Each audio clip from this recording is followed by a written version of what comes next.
This is Bart Conner in third place, attempting the horizontal bar and the high bar. He needs a 9:25 to pass Sukahara, who is in first place at this point. And Werner, an interesting story, a story I think needs telling.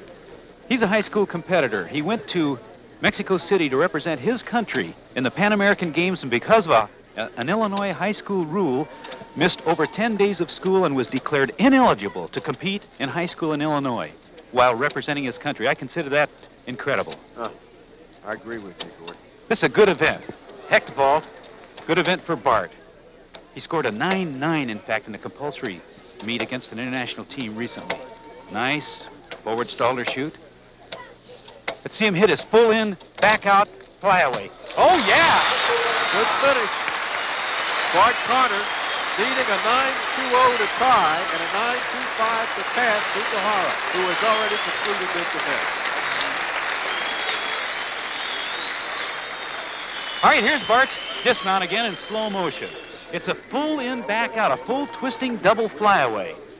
He's got to get above the bar to make this baby work. There he goes up with a full twist. Now he sucks another back semi out of it. About as good as that dismount can be done. I think that's your new leader. Bart Conner needing a 9:25 to pass Sukahara, a 9:20 to tie Sukahara, who has already finished his competition. We've got a judges' conference going on.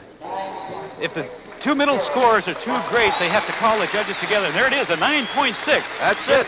So Bart Conner of the United States moves into first place in the overall competition.